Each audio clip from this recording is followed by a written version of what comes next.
next panel here is strategy and planning in a time of disruption. And it's a lot of words that without any meaning behind them can just be empty promises. But the concept here is, the television industry, the video industry is in a time of great shift and great change. The person who's going to moderate this panel has been helping companies like myself. I've worked with him numerous times, as well as Comedy Central and other great brands across the entertainment industry, navigate the turmoil that's happening around them. And his vision into the future is driven by research primarily, but also by taking that research and turning it into great insight. He is one of the smartest people I've ever met. He is a teenager at heart, but he has a kind of brilliant scientist's mind on how to take trends in the marketplace and turn it into a strategy that you can actually execute upon, as opposed to simply spinning words and not really doing anything, which is a lot of how conversations in boardrooms go at points of turmoil. He's a good friend of mine. He's done a lot of work for CISO, actually helped us pick a number of different directions. He's done great work for a number of different companies across the industry. He also runs a great research company called Miner & Co. Studios. And he is a strategic thinker and a planner and a visionary and a good friend of both ODI and myself, Mr. Robert Miner.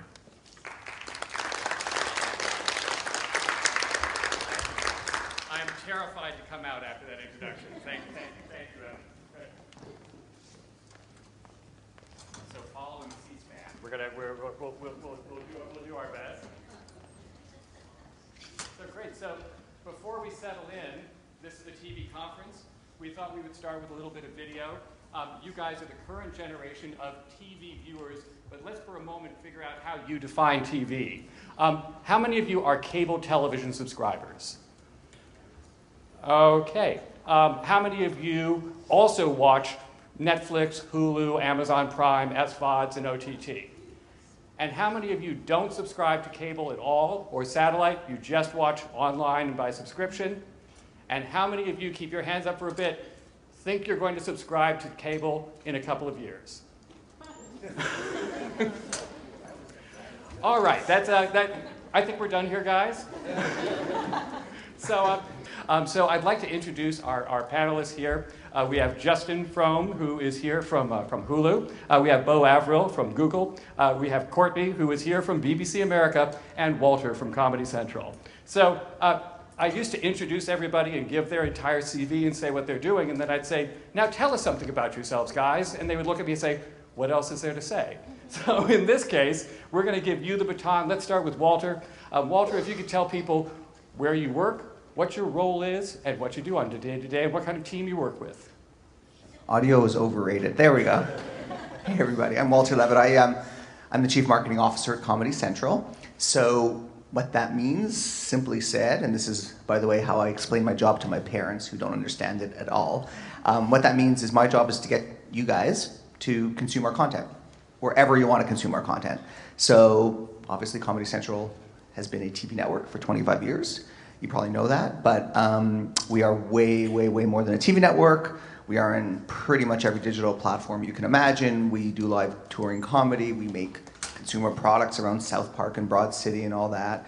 We have a Comedy Central radio station, and on and on. So my job is basically to get you guys to know the Comedy Central brand, to love the Comedy Central brand, to interact with the Comedy Central brand on social media, and then to consume our content wherever you want to consume it. Courtney. Great.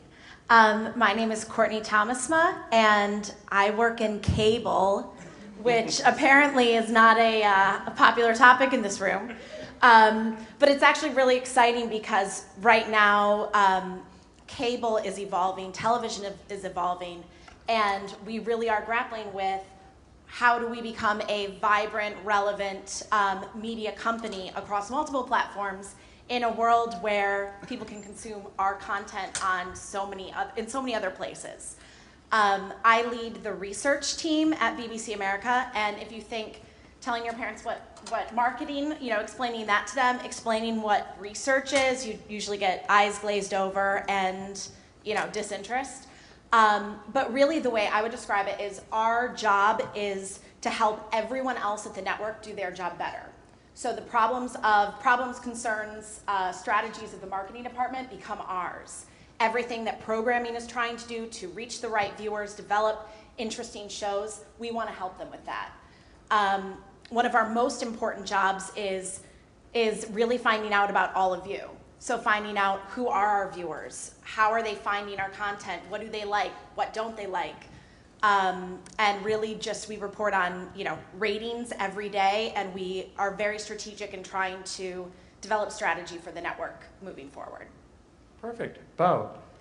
My job's going to seem even more complicated. My name is Bo Averill, and I work at Google, but specifically I work on the YouTube side, and I manage our what you would call premium video offerings, and we rolled out a new product, which we would call product, but you probably wouldn't look at it that way, but it's called Google Preferred, and what Google Preferred is YouTube's first foray into offering the marketplace a layer of, call it premium video, which is the top 5% of all the YouTube channels that exist, so that they could easily and simply buy the most engaging audiences in their favorite content on the platform. And I've been there at Google for about 8 years, and I've had various jobs while I was there. But as a commercialization lead, which we call commercialization, I sit between the product team and the sales organization in order to develop the product that we feel the advertisers want to buy. So when they want to buy advertising on YouTube, we have to figure out how they want to buy that, what it should look like, how it should be measured. And then on the flip side, we figure out what that product should be, and then we push it out to the thousands of sellers that we have throughout the world so that they know exactly what to go and talk to their clients about buying. And that involves everything from showing them the exciting marketing materials we may have to explaining the details about how it's measured, how it's served, and all the technical aspects. So it's kind of a unique role. There's not that many of them at Google, but it's pretty exciting because you sit between the sales organization and the product side. So you got to have a good technical understanding of the inner workings of how the advertising is built and served and sold, but also you have to really have a good sense of what the market wants and needs. So that's a pretty exciting ride. Great. Justin. I'm Justin Frome, and as Robert noted, I am at Hulu, where I head up the sales research group. And so I do a lot of what Courtney does around audiences, understanding who the audience is, who's watching, detailing them, demonstrating the value of them for our advertisers. Like Bo said, I work closely with the ad sales team, helping them market Hulu as an advertising platform. And then we also do strategic research around what's happening in the industry, how it's evolving. In fact, my favorite part of my job, I think, is the lab-based media research that we do, where we're really testing the future of what's happening. We're actually taking a dive into virtual reality now, and trying to figure out just what that means from a viewer experience and how you market that to advertisers, and demonstrate the value of that. Before Hulu, I'm there a year. Before I was at Hulu, I spent 8 years at ABC. I am a sociology major, and I tell people I had jobs before media, and then I came to ABC and I found a career. So that's me. That's great, thank you. Now I just noticed that our cable networks have clustered together, and our disruptors have So let me be clear, we're not a cable network, just to be clear.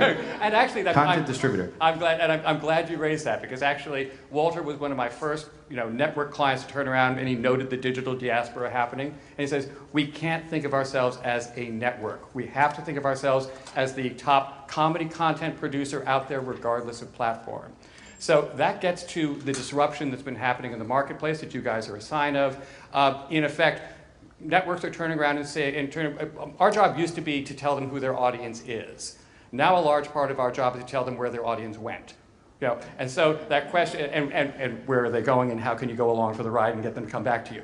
So in looking at that, these marketplace forces, a few years ago, there were just a few TV networks. And then this maverick called cable came along, which now is like, remember when cable was a maverick? So this institution called cable came along, and it ate away at that market share that the broadcast networks had much more rapidly than broadcast was prepared for, because they were like, it's cable. Who wants to watch these? It's like it's local, And same thing happened. The television industry took a look at all of this, online viewing and over-the-top viewing and SVOD. And if you ask people in surveys, they all said, "Oh no, I just want to watch TV." So they said, "Great, we're going to monetize live." And we're not going to pay any attention to digital. We're going to undervalue digital. So it's a little bit like handing out a map that says the world is flat, the earth, the sun revolves around you, there be dragons off the edge there. And they gave everybody that playbook and said, this is how you're going to pay for stuff, okay? Well, here we are a few years later, when the marketplace has shifted, and what's called over-the-top online viewing, SVOD, which is Netflix and Hulu and Amazon Prime, is doing to cable what cable did to broadcast, but at a far more rapid clip. So this gets to what was earlier said, and Evan said it in his panel. Don't wait for yourself to be ready for the industry, because if you wait that long, the industry will change until you're ready. It'll change by the time you get there. Well, all of you guys are in the midst of great change that's happening here, and that's got to have changed your roles and your responsibilities. I mean, Justin, you went from ABC to Hulu. Bo, you went from Paramount to Google and YouTube. Courtney, from Nielsen, to Sundance, to BBC America, one of the most time-shifted networks that are out there as well, and Walter, as well. So let's start with Walter. How has this change impacted your day-to-day role, and how do you strategize in the midst of this cloud? Sure. Before I answer the question, you said something about Evan. All I remember Evan saying is CISO. All he did is promote CISO the whole. Did he say anything other than that? It's a reflex. I can't. Sorry, what was the question? How long have you subscribed to CISO? So really, how has the disruption changed your role, and how do you make decisions in the midst of really the fog of change? I guess I'll answer the question by saying you can either look at it as disruption, or you can just look at it as this is what people do, right? And so I think disruption somehow suggests, there's a big fire and things are crazy and things are falling apart, and that's not at all the case. I think any smart industry, any smart business says, okay, what are our customers doing and how do we serve them best? And no surprise to any of you, you all consume content in very different ways than your parents did when they were your age. Like, duh, that's obvious. And so our view is, okay, we see what people are doing, we see how people are consuming content. You can do one of two things. You can sort of put your head on the ground and say, nah, that's not happening. We're going to just pretend it's not happening, pretend the world is flat still. Or you can just say, okay, if this is how people want to watch our content or consume our content, we'll be there. So whether it's, in the early days, whether it was YouTube or a website or the app or now Snapchat, where, we're one of the 12 Snapchat Discover channels, our view is we need to be wherever you guys want to consume our content. So that's kind of a very, very simple perspective on it. We are committed to being wherever millennials are.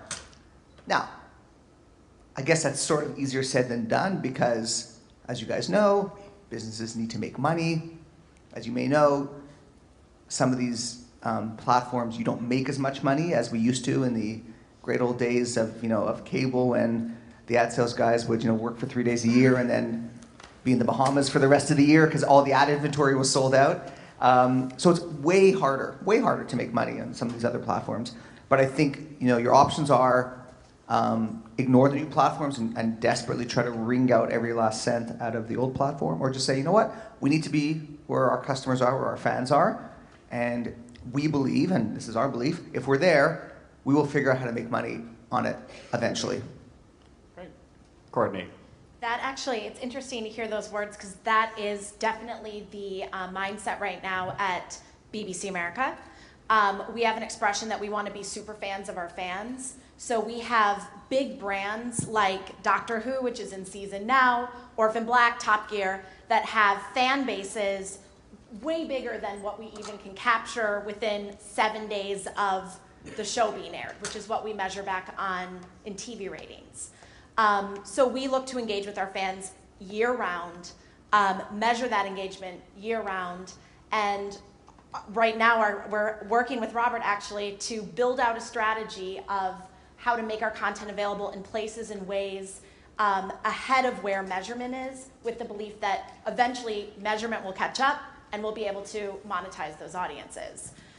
But what's interesting, I think, about my experience in the industry is I've only ever known an industry of change. The very first year I started working was in ad sales research at Sony. And it was 2006, which is the first year they rolled out time-shifting metrics. Before that, all TV ratings were live. So I remember at the time, and this is following 50 years of television having live ratings every day. And it was just such a big thing. And I remember the anxiety and just confusion and uncertainty of what these time-shifting metrics would mean. How many people are DVRing content? Are they still recording it via videotape? And is that rolling in? I mean, it was kind of a free-for-all, but it was so exciting. And at the beginning, change was slow. And I even feel like in the last 2 years or 3 years, it's accelerated dramatically. We're now in the second consecutive year of ratings declines. Basically, 2/3 of all television networks are down year over year for the second consecutive year. And platforms, we're seeing huge increases in video game console usage, OTT platforms. And so a lot of our job has become figuring out the whys. And in research, that's an exciting place to be because you're central to a lot of those conversations. Great. Thank you. Bo? Well, there's lots of ways we can go with this discussion / conversation, but I'll come back to the beginning question, which was in my career, kind of like what's happened. And it's quite fascinating, and the change has happened so rapidly. And I've been, let's say, working for now maybe 10 plus years, or 12 plus years? 12 plus years. I've started out working at Paramount and CBS, and I was doing a very unique job, which was selling syndication. And syndication was essentially when you would want to license the rights to air a program to a local broadcast station. And there's 212 broadcast DMAs. And so essentially I'd travel around the country and I'd license TV programs on behalf of Paramount. It was a really unique job. But what started to happen, because it was so reliant on local broadcast, and this is even one, already cable had been the dominant force in TV at that time when I started my career, is you saw a lot of consolidation happening in the distribution companies. The economics weren't there, viewership was changing. You couldn't get as much anymore for shows at the local level. And so what happens when a business starts shrinking that way is that companies start acquiring and merging. And so Paramount at the time and CBS merged with King World, which is another big distributor, Oprah Winfrey, Dr. Phil, a lot of these big shows. And what I realized pretty quickly was, well, this business is probably not going to be around for very much longer. I should probably think about what's next for me. That's when I decided to look out there and actually applied online at Google. And I wrote a long 2-page essay about how I thought Google would, I didn't know what Google was going to do. At this time, Google hadn't even bought YouTube yet.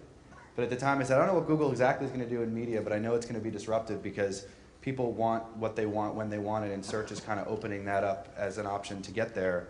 And somehow this is going to fundamentally change entertainment and video. And so somebody liked the essay, ended up getting a job there, worked in entertainment, covering all the studios, and actually worked with Comedy Central and Disney and a lot of these big companies, and I helped them figure out marketing strategies that were digital to help promote their TV assets mostly. So like getting people to tune in on TV. And I think this is roll the clock back 6-7 years ago. And at that time, I don't think the transformation or the shifts that are happening now more intensely were really apparent. There was still sort of not a broad acknowledgement yet that video and digital were going to kind of disrupt the television landscape like it has, or call it evolve or change it. But you spend a lot of your time saying, hey, buy this advertising to get people to tune in, right? And that was kind of a big thing. Now, over the course of the last few years, and I moved from that role into this product role and then building Google Preferred, but in that time, you've seen the tremendous shift of audience. You can see it by some of the hands in the room, which is evidence of that, where especially younger demographics, younger generations, they're not only not necessarily starting with TV, they're starting with their favorite digital creators, and YouTube has become a hub for original content, new types of programming, two-way relationship between you as user and the creator, where there's actually no barriers to entry, right? And if you think about what TV and cable in many years has been barrier to an individual creating content and distributing it to their fans. So long story short, I've seen all this happen. It's been pretty exciting to be in a place where now, after a few years of YouTube, and we turned 10, if you can believe that, last year, we're starting to try to answer the marketing problem of where do I find this new audience in a simple, scalable way, and how do I reach that audience, to some of the points that were made, with a simple, measurable metric that lets me understand how to evaluate whether the advertising I'm buying is actually putting people in stores and having them shop online. Because I'm so nervous about shifting some of this money, even though the audience is there, away from TV, because it's worked for so long. And so I look at our job is how do we help marketers figure out this problem?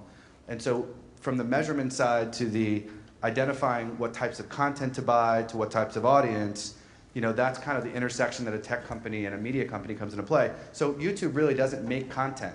So we don't actually produce content as a company. We try to help content creators drive value from the content, help them find new audiences so they can distribute that content.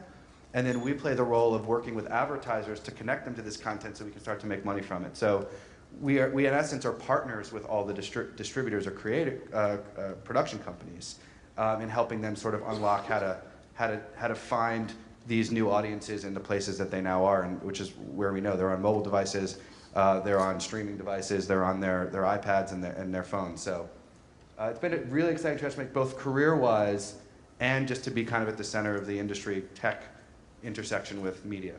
Okay. And Justin? So I no longer remember what the question was, but I do want to go to something about careers in media.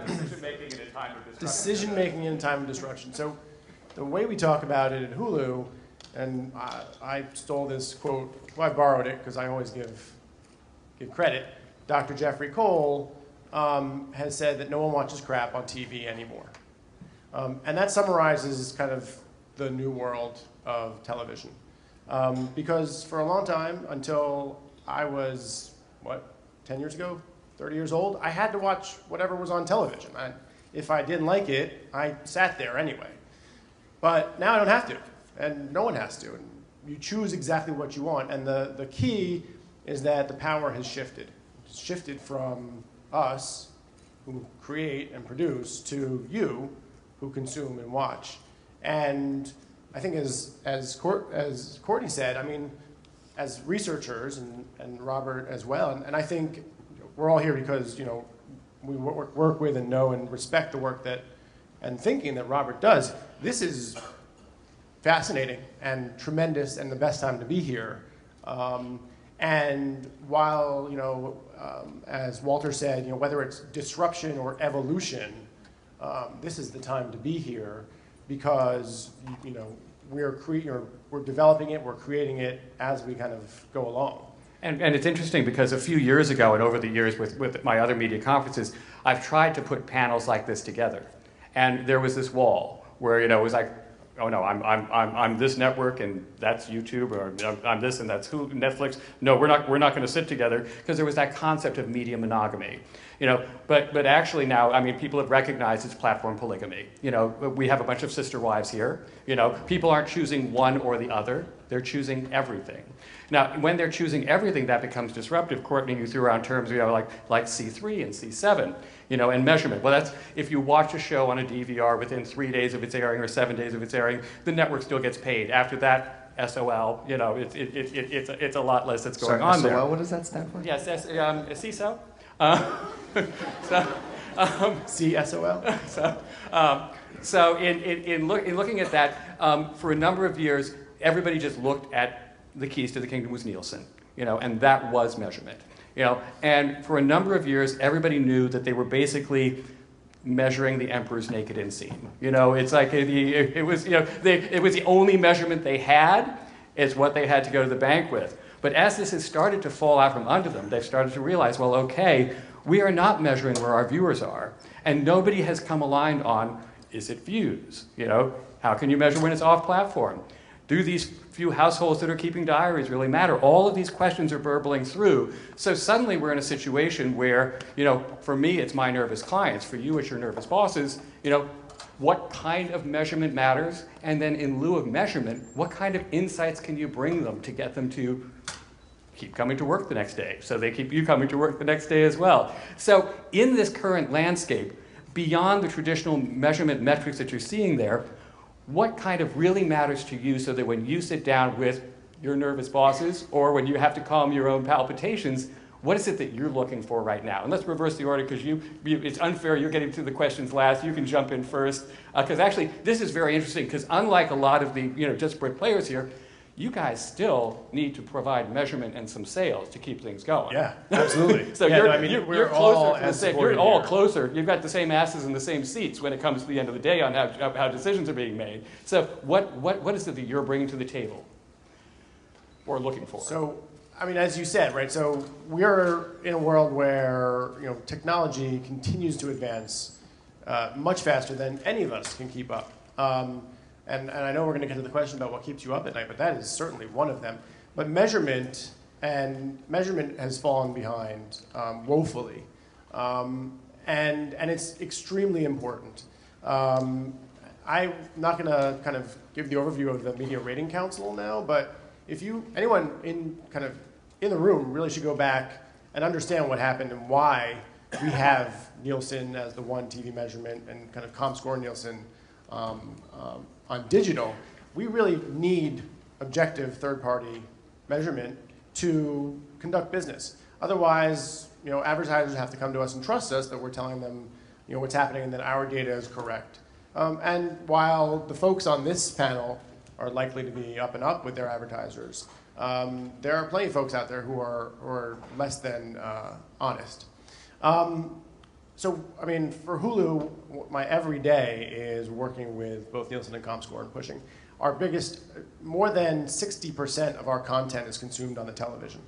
And that's because it has gotten so easy to put digital content on your TV, right?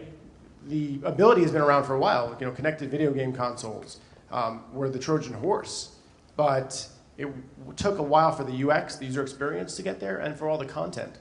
And now that it's there, people want to watch. It's TV. They want to watch on the couch with their friends on their big, beautiful televisions. And that is a total blind spot right now. So we're kind of putting together all the data that we can in all the different ways that we can from all the different sources to tell that positive story. One of the things that I think is always important, and hopefully we'll see your video because it really is tremendous, and it really kind of makes this point. We have to follow the consumer.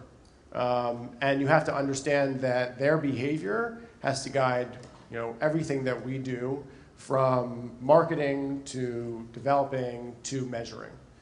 I think that's where right now we kind of tend to focus. Bo. Totally agree that a standardized form of measurement is required, right? Because you've got lots of different players and you have marketers that need to make complex decisions around how they're going to invest, right? So as at Google, and obviously there's DoubleClick, and we have various sort of ways to try and offer solutions. And we're also, on a regular basis thinking about how do we make that more translatable to a standardized form of measurement. Right, so you'll hear a lot about viewability, you'll hear a lot about audience guarantees. So these are two areas that we're investing in. And from a video perspective, obviously there's search and there's display and there's different things that Google does. But from a video perspective, that's super critical. But I think beyond that, let's just call that what we say, or what I say on my team anyway, is table stakes, right? Like, you got to have that as a basis point for the money to shift or the money to move, and for marketers to feel comfortable with that. But there's definitely deeper insights that we now know digital provides that other mediums don't, that we also have to be sure to invest in to deliver to marketers. And there's a lot more data signals that show us true engagement, that show us social currency. And these are important signals to pay attention to, because ultimately they may drive higher instances of brand lift. They may drive higher instances of ad recall or consideration, sales, purchase intent. And so we have to also invest there, right? So unified currency, we think a lot about that, super important. Viewability, audience measurement certainly need to be standardized. And then how do we get even deeper to provide more insights? And so we think about that across our platforms the best we can. When you invest with us, what does that do to your search uplift? When you invest with us, can you pinpoint specific audiences based on some really great data that we may have about individual users? And then how do we provide those insights? And then how do we look at engagement beyond just, again, the table stakes measurement to go deeper? So I feel like that's the way we think about it in 360. And just to kind of like, I remember the first question had like, how does this change the speed by which we do business? Meaning like, what's the evolving change? It's hard to keep up. Many of you may go into careers in digital or may already be there as a start in media. And the acceleration by which the business moves is so hard to keep up, especially for big companies, right? So what I ask our team to do and what we ask ourselves to do, I think at Google, is how do we innovate faster and better and not get bogged down with red tape? As you get bigger, as more stakeholders get involved, like even the things I just mentioned, those cover like 4 or 5 different groups at Google, right? Measurement and how fast maybe you deliver video and how do we coordinate with the search guys and like figure out all this data. How do you stay innovative by moving as fast as you can to cut through that red tape? So I'd say it's hard, and it's an ongoing thing that we have to work on. Courtney.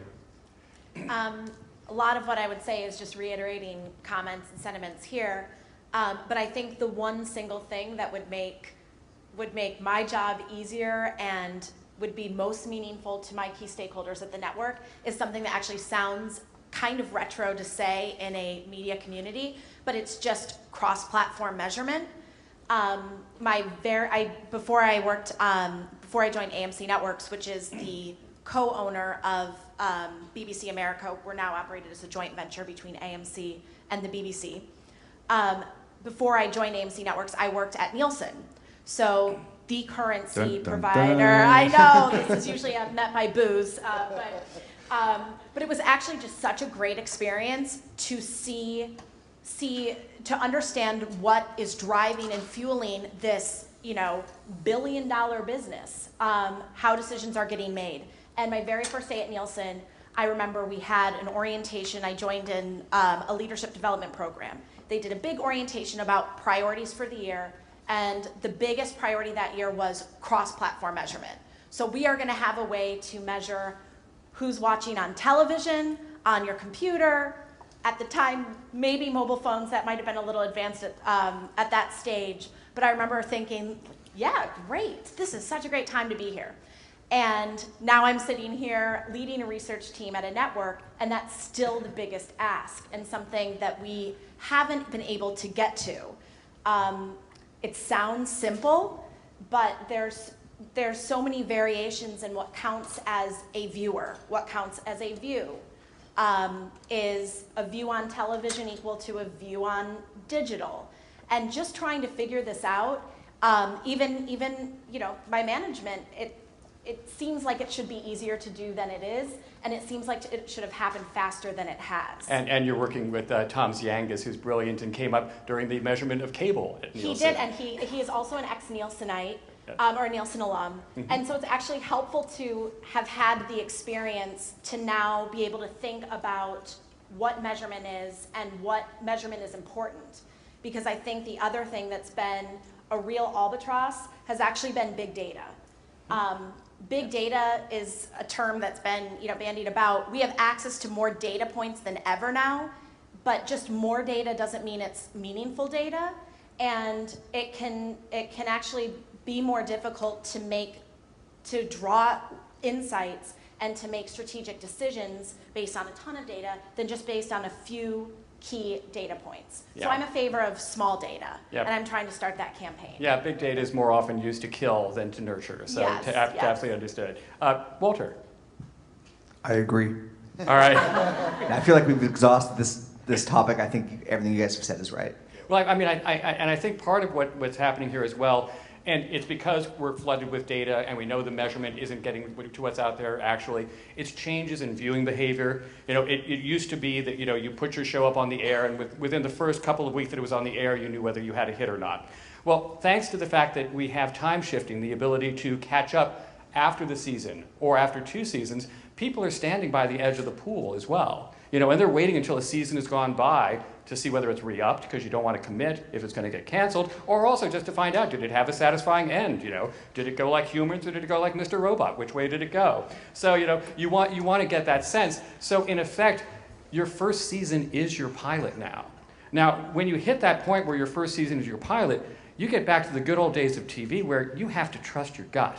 You know, and that's funny. It's pulling our clients and pulling our bosses back to the world of believing in their content because they believe in it, more so than because of the headwinds or tailwinds that they think they're seeing, because they have to wait for a year or sometimes more and to see how things come back, or wait for Netflix to redo it 20 years later because you dropped the ball. Gilmore Girls? Anyone excited Gilmore about Girls the for Gilmore anybody? Girls? Great. So I'm getting the signal for time. So we already pretty much heard how you got to where you are today. But I think very helpful for our audience, and this comes to trusting your gut as well. Recommendations for candidates who are thinking of pursuing this. Got a very interesting question earlier in the day. Somebody asked me, I said, I'm looking at my career path right now. Should I look at television or should I look at digital? And my answer was yes. So, you know, in looking at that, what is it that you look for in a candidate, and what would you recommend to somebody who's looking to embark onto this field today? And we'll start in the middle now. Let's start with Bo. I would say, if I'm in your shoes now and I'm ready to pick a career path, and obviously you hear this all the time, and no matter what you pick, right, you may end up changing that. But I think a good starting point is think about what you're really passionate about. I know that's kind of cliche, but it's really true.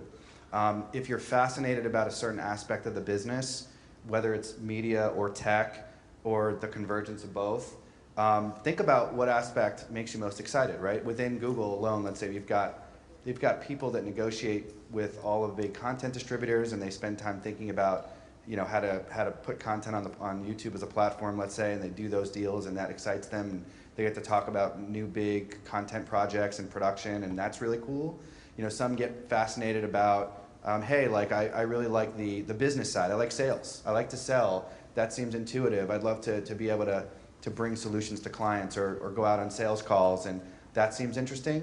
So go with your gut on what feels right. Like if there's a path within that seems really exciting, go for that, assuming you have the right skill set, and really double down there and see where it goes and give it a chance. And then once you have your experience doing that for the first couple of years, you're going to know pretty quickly if you like it or not. I would say from a company perspective, though, try to align with companies or go after companies that are maybe doing a few different things that seem exciting to you, that allows you to pivot. I think one of the great things about being at a Google for me has been that, or for others that work there, is Google is invested in a lot of different places that are really exciting. It's all around digital and innovation and technology. But there's options that you can choose a different path if you don't like the first one you're on. So I would say try to pick partners or pick companies to go after that maybe have a few different areas that seem interesting to you, but then go with your gut early on based on what seems most exciting and just see how it works. Again, it may change, and that's okay. When I was leaving college, I thought I wanted to be in the restaurant and hospitality and hotel business. And then I ended up getting a job at Paramount because that industry wasn't doing so well at the time, not a lot of opportunities. And now here I'm at Google working on the product side and commercialization, which I didn't even know existed 10 years ago and probably didn't. So just don't be too nervous about whatever you pick is the end-all be-all. If it seems exciting to you, go for it. You can always make a change. And you've got great food at Google, too. Really great. And there's good food, too. Pick a place with good food. Yeah. If it's free, even better. Yeah. Walter. Yeah, I agree with the passion piece for sure. I'd say three things I'd say are really important when you want to pick a career, in addition to passion. One is know what you're good at. Like, be self-critical. Say, yeah, I'm really good at this. I'd love to be really good at this, but maybe I'm not so good. Like I had a marketing team. We have a bunch of creative people. I fancy myself creative, but then I look at the creative people on my team, and I am like the least creative person in the world compared to them. So I'm lucky to have amazing colleagues that I work with who are super creative, but I had to realize what I'm good at. What I'm good at is strategy and leading a team. So know what you're good at. Ask yourself critically. That's number one. Number two, do your research. It always amazes me how many people come in for either information interviews or for actual job interviews, senior people starting out, and have done literally not an ounce of research on the company, the products, or the person they're interviewing with. And I'll tell you my own story. My own thing is very simple. So I commute from Canada. My family lives in Toronto. I work in New York. I go back and forth, and I'm very proudly a Canadian. And it's very obvious If you go to my Twitter page, at Media Marketing Guy, there's my plug, or if you Google me, it'll take you about 10 seconds to realize I'm Canadian. And in my office, I've got a few things like a Canadian flag and stuff. And if somebody walks into my office and the first thing they say is, "Oh, you're Canadian," I know they haven't spent an ounce of time doing any research on me because they would have found that instantly. So know what you're good at, do your research. But then the third thing I would say is be prepared to take a sharp left turn. And what I mean by that is there may be something like this is what I really love doing. This is what my passion is. This is what I'm good at. This is really what I want to do. I want to do this. I want to do this. I'm so focused on it. And then an opportunity kind of presents itself that may not be quite that. That may be like over here. And you're like, nah, yeah, that's not what I wanted. I just want this. My own experience is sometimes those sharp left turns take you to the most interesting and cool and exciting places. So have an idea what you're good at. Do your research, but then be prepared to take a sharp left turn if you have those opportunities. Great. Walter. Justin. So I think that I was going to go with the sharp left turn. I think that one of the things that, I've been managing kind of really a larger group for the first time. And one of the things that someone said to me is when it's hard, that's when you're leading. When you're making the hard decisions, that's when you're leading. And I think one of the things that I would say to you is, as part of that left turn, is look for things that challenge you, right? So it's easy to do what's easy, and you're going to grow more if you're choosing things that are a little more difficult, and I think that is always a good kind of decision path for a career process. And Courtney, bring us home. Yes, to everything. Yeah, I think passion is the number one thing I look for. I just filled a role on my team with someone who had less experience than the other person we were considering, but just the passion to do it, and that makes a difference. And then I think my recommendation is this is, especially for people probably in this demo right now, this is the best time to work in the industry. There are no rules anymore. We are all figuring it out together. So the barriers to entry into growing and developing in your career are lower, I think, than they've ever been for those who are interested, hungry.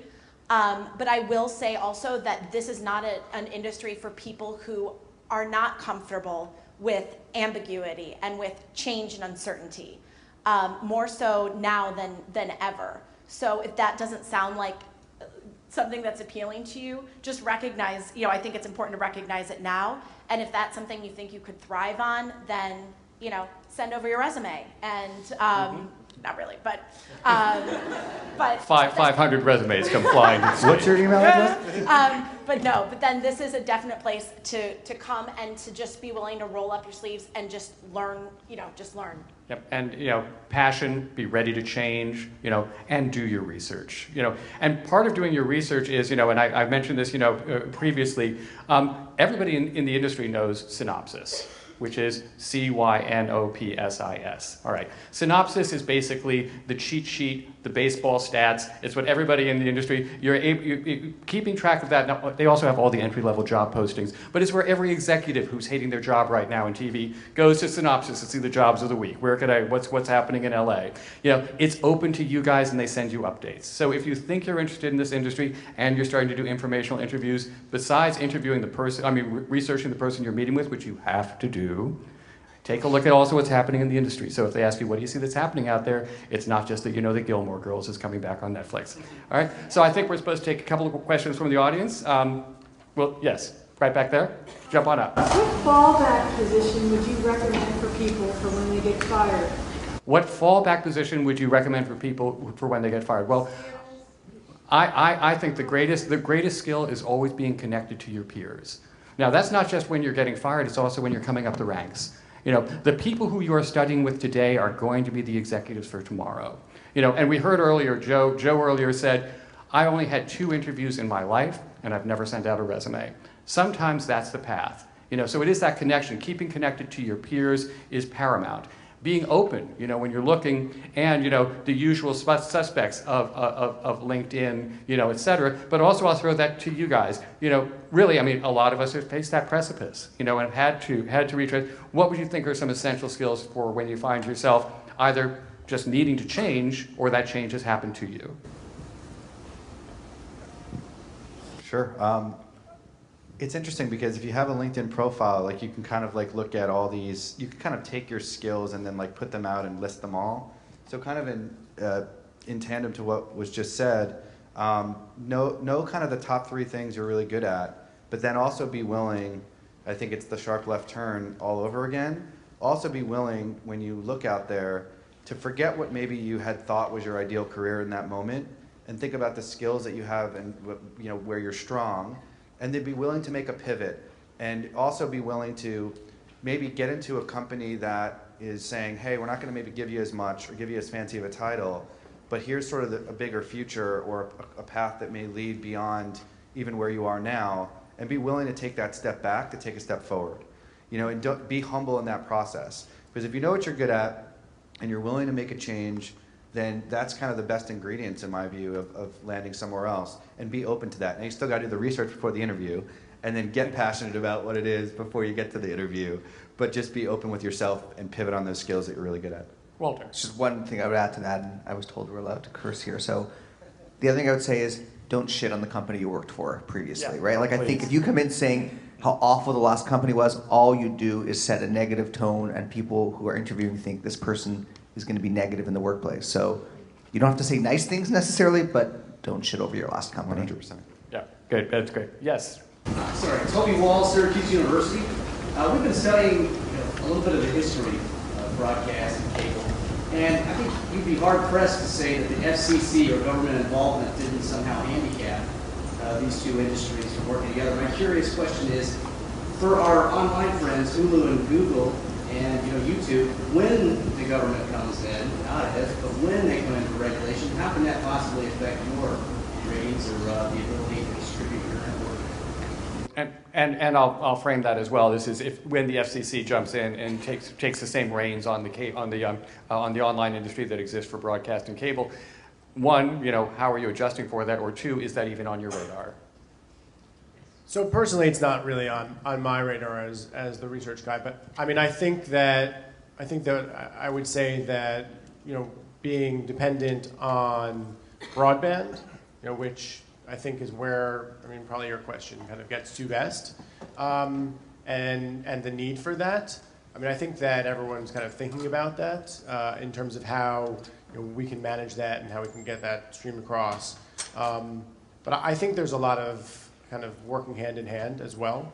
But for the most part, I think those are all kind of hypotheses on my part as opposed to knowledge answer.